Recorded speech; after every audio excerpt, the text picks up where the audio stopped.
Assalamualaikum warahmatullahi taala wabarakatuh.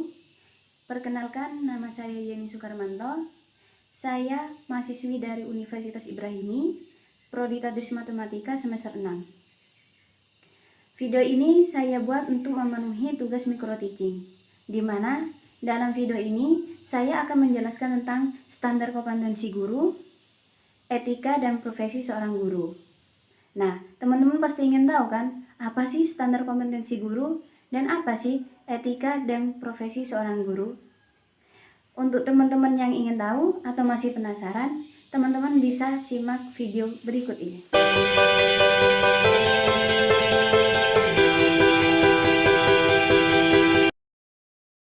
Oke, yang pertama saya akan menjelaskan tentang standar kompetensi pendidik dan tenaga kependidikan. Pertama, kita akan mengenali tentang standar kompetensi.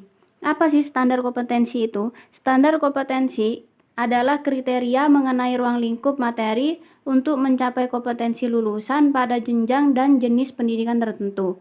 Standar kompetensi ini bertujuan untuk mempersiapkan peserta didik menjadi anggota masyarakat yang berakhlak mulia, memiliki pengetahuan, keterampilan, kemandirian, dan sikap untuk menemukan, mengembangkan, serta menerapkan ilmu dan teknologi. Dalam standar kompetensi pendidik dan tenaga kependidikan ini dibagi 4 macam. Yang pertama yaitu kompetensi pedagogik. Apa sih kompetensi pedagogik? Kompetensi pedagogik yaitu kemampuan seorang guru dalam memahami peserta didik, perancangan dan pelaksanaan pembelajaran, pengembangan peserta didik, dan evaluasi hasil belajar peserta didik untuk mengaktualisasi potensi yang mereka miliki. Contohnya, seorang guru harus bisa menyiapkan bahan yang akan diajarkan pada peserta didik. Sebelum guru mengajar, guru harus merancang sebuah RPP. Apa sih manfaat dari merancang sebuah RPP ini?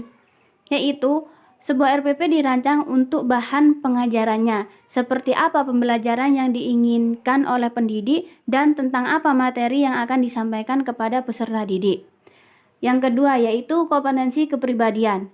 Kompetensi kepribadian yang harus dimiliki seorang guru adalah kemampuan kepribadian yang mantap, berakhlak mulia, arif, berwibawa, serta menjadi teladan bagi peserta didik. Stabil dalam mengajar, mengevaluasi kinerja sendiri, serta mengembangkan diri secara berkelanjutan. Kepribadian ini mengacu pada standar nasional pendidikan. Yang ketiga yaitu kompetensi sosial. Kompetensi sosial adalah kemampuan seorang guru untuk berkomunikasi, bergaul, bekerja sama, dan memberi kepada orang lain. Contohnya, seorang pendidik harus bisa berkomunikasi dengan peserta didik atau murid dengan bahasa yang santun dan sopan. Bergaul dengan sewajarnya antara pendidik dan peserta didik. Terkadang ada pendidik menganggap peserta didik dengan berlebihan, begitu pula sebaliknya. Nah, masalah ini yang tidak boleh diterapkan oleh seorang pendidik. Yang keempat yaitu kompetensi profesional. Apa sih kompetensi profesional? Kompetensi profesional adalah adanya kecakapan, kemampuan, pengetahuan, dan keterampilan yang dimiliki oleh seorang pendidik atau guru. Contohnya, seorang guru atau pendidik harus bisa menguasai kelas, berkomunikasi dengan murid, dan bagaimana caranya agar murid memperhatikan penjelasan dan mendengarkan yang disampaikan oleh guru kepada peserta didik. Selanjutnya yaitu tentang etika. Apakah etika itu? Etika dapat diartikan sebagai aturan perilaku yang diakui berkaitan dengan kelas tertentu dari tindakan manusia atau kelompok, maupun budaya tertentu yang ada di masyarakat. Sedangkan pengertian etika secara umum sendiri yaitu aturan, norma, kaidah, ataupun tata cara yang biasa digunakan sebagai pedoman atau asas suatu individu dalam melakukan perbuatan dan tingkah laku. Etika ini harus diterapkan oleh seorang guru atau pendidik dalam suatu pembelajaran, maupun itu pembelajaran secara kelompok atau individu. Jangan sampai di mana etika seorang pendidik lepas kendali dalam suatu pembelajaran. Perilaku etika meliputi 1. Yaitu pertanggungjawaban responsibility. Responsibility merupakan arti dari tanggung jawab yang menunjukkan bahwa seseorang harus menjalankan tugas dan kewajibannya. Contohnya yaitu jika seorang pendidik waktunya ngajar ya harus ngajar. Jangan sampai seorang guru atau pendidik malas-malasan dalam melaksanakan tanggung jawabnya. Kedua yaitu pengabdian atau dedication. Dedication adalah pengabdian penuh yang berupa waktu, tenaga, pikiran demi kemajuan suatu hal. Contohnya di sini yaitu ada seorang guru atau pendidik yang mengajar untuk mendapatkan imbalan, atau pendidik mengadakan les privat namun bayaran atau gaji tak sepadan dengan yang sudah dikerjakan. Nah, seorang guru atau pendidik itu tidak boleh ada niatan seperti itu. Seorang guru harus berniat mengabdi dan ikhlas apapun yang terjadi. Ketiga yaitu kesetiaan, loyalitas. Loyalitas adalah konsep yang berkaitan dengan komitmen dan dedikasi kepada orang lain. Wujud dari loyalitas adalah rasa hormat dan kepercayaan. Contohnya, seperti seorang guru harus setia terhadap semua murid-muridnya. Jangan sampai seandainya ada seorang siswa atau murid dalam kelas tersebut ada golongan orang kaya. Nah, guru tersebut lebih memerhatikan anak orang kaya tersebut, sedangkan kesetiaan pada yang siswa yang lain malah kendor. Itu termasuk komitmen yang tidak teguh. Terus yang keempat yaitu kepekaan atau sensitivity. Sensitivity yaitu kemampuan guru untuk mengukur kemampuan seorang siswa. Contohnya, oh ternyata anak ini lebih cepat paham jika mendengarkan, dan anak yang satu lagi ini lebih cepat paham atau lebih cepat mengerti jika mendengarkan dan melihat suatu contoh tulisan. Dan anak yang lain malah sebaliknya. Nah, itu adalah suatu contoh kepekaan sensitivity seorang pendidik atau guru terhadap peserta didik. Selanjutnya yaitu persamaan equality. Persamaan equality guru harus menganggap murid-muridnya sama, tidak boleh membandingkan atau membeda-bedakan. Contohnya, sudah dijelaskan tadi dalam loyalitas kesetiaan seorang pendidik. Contohnya seperti ini, mentang-mentang ada murid yang lebih kaya atau lebih pandai dalam kelas, guru lebih dekat dengan murid tersebut. Dengan yang lain, guru malah malas-malasan untuk mengajar si dia. Jadi kita sebagai seorang pendidik atau guru harus mempunyai rasa persamaan equality terhadap guru. Seandainya ada yang bertanya, apakah dalam pembelajaran tidak boleh membandingkan?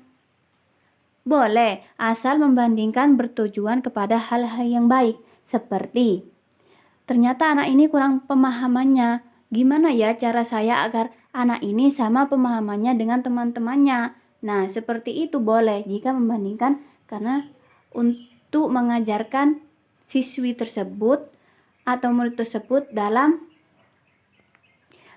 kecerdasannya. Terus selanjutnya yaitu kepantasan.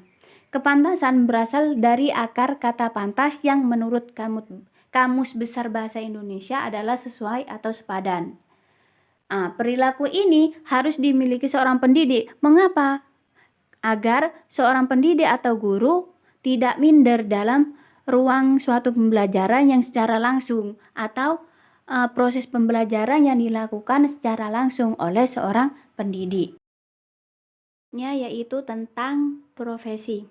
Apakah profesi itu?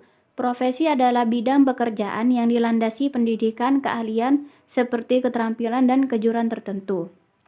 Profesi juga sering diartikan atau disebut sebagai pekerjaan yang memerlukan pelatihan dan keahlian khusus.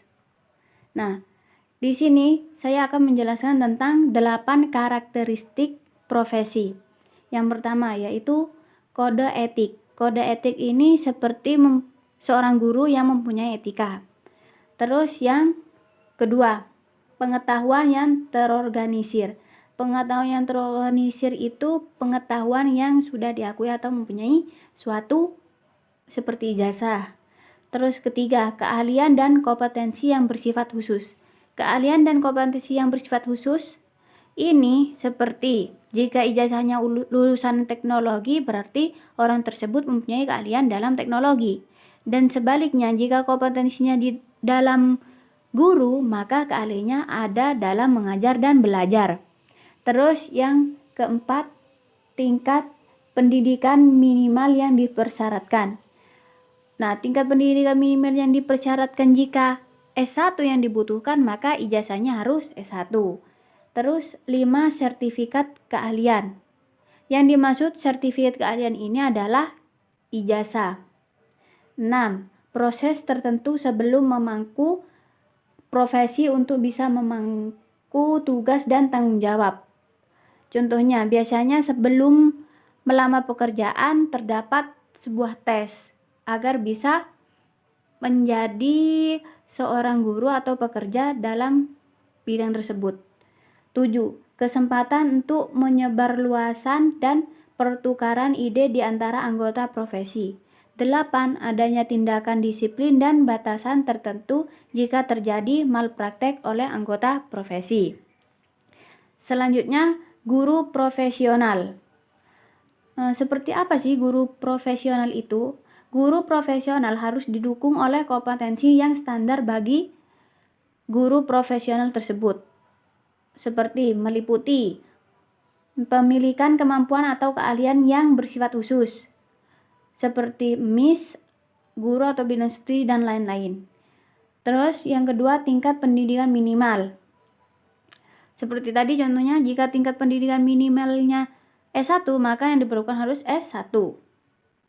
3, sertifikasi keahlian, yaitu ijazah. 4, harus menguasai keahlian dalam kemampuan materi, keilmuan, dan keterampilan metodologi.